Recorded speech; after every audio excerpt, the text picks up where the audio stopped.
Welcome to the Explainer. Okay, let's dive into this.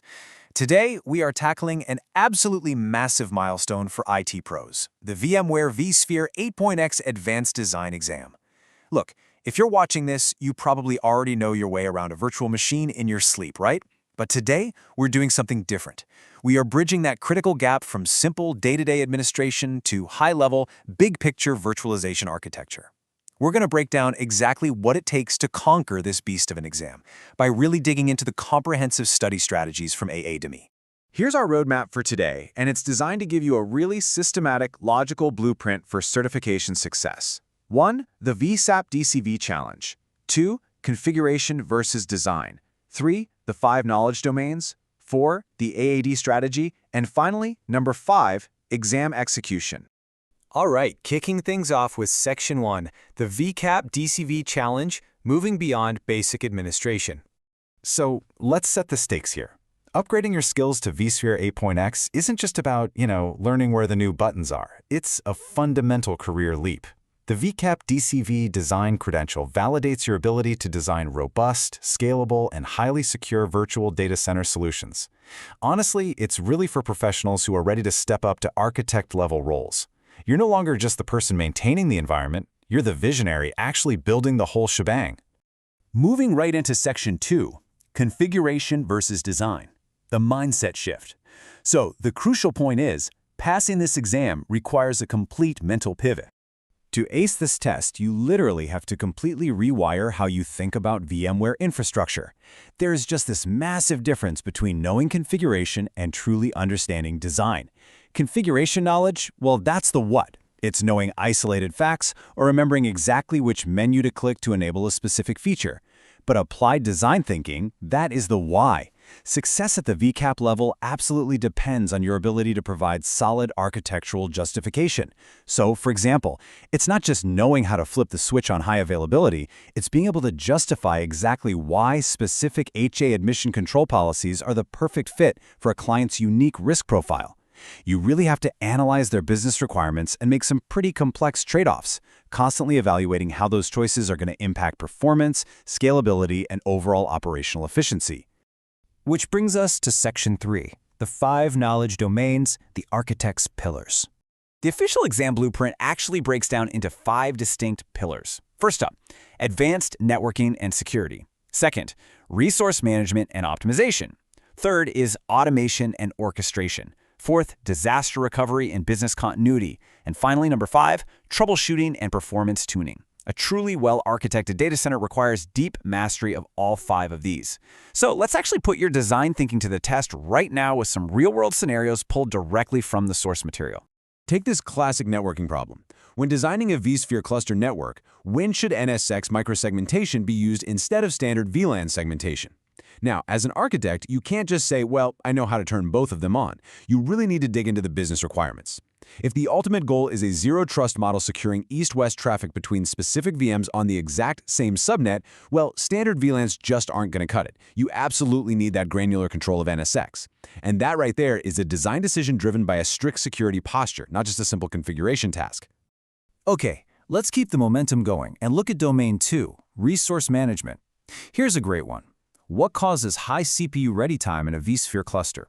This kind of question really forces you to think about how VMs are sized in relation to the physical host's NUMA architecture. Think about it. If you over-provision this massive VM with way more vCPUs than there are physical cores available, the hypervisor is going to struggle to schedule it.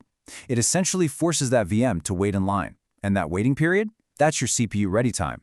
Really understanding that impact and knowing exactly when to right-size those resources instead of just blindly throwing more expensive hardware at the problem, that is applied troubleshooting at the true architect level.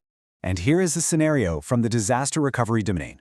When should VMware Site Recovery Manager, or SRM, be used instead of standalone vSphere replication? This one forces candidates to really weigh different disaster recovery architectures. For instance, if the business absolutely requires an automated, orchestrated failover of hundreds of VMs with incredibly strict recovery time objectives, then SRM is completely essential.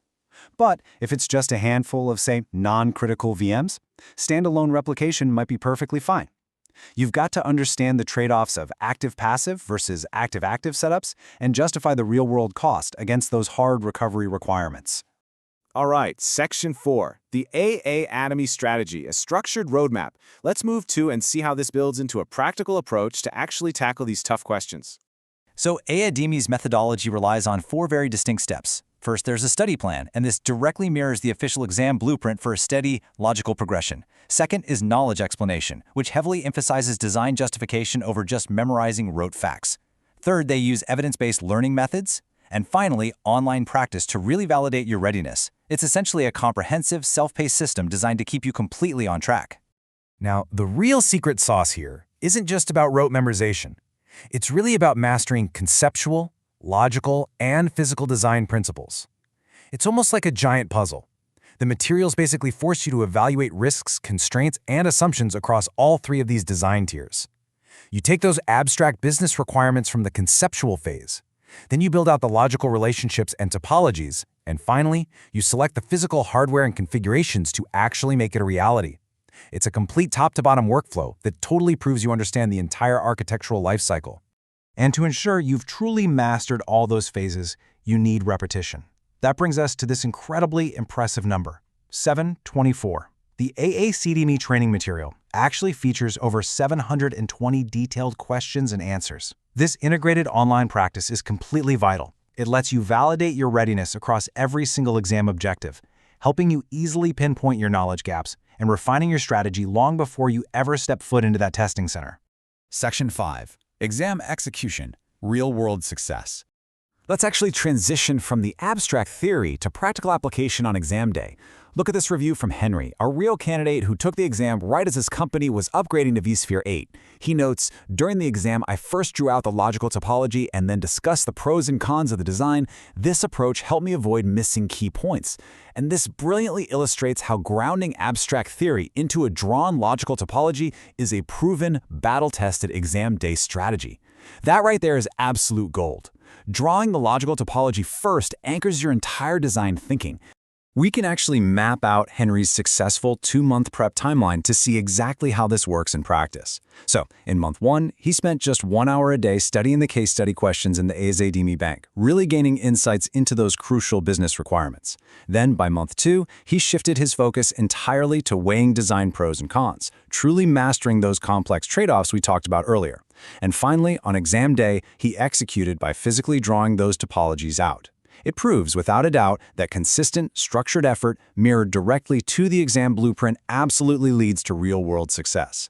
Which brings us to the ultimate question you really have to ask yourself. Are you ready to stop just configuring and start actually architecting your data center? The 3V0-21.23 exam is incredibly challenging, no doubt about it.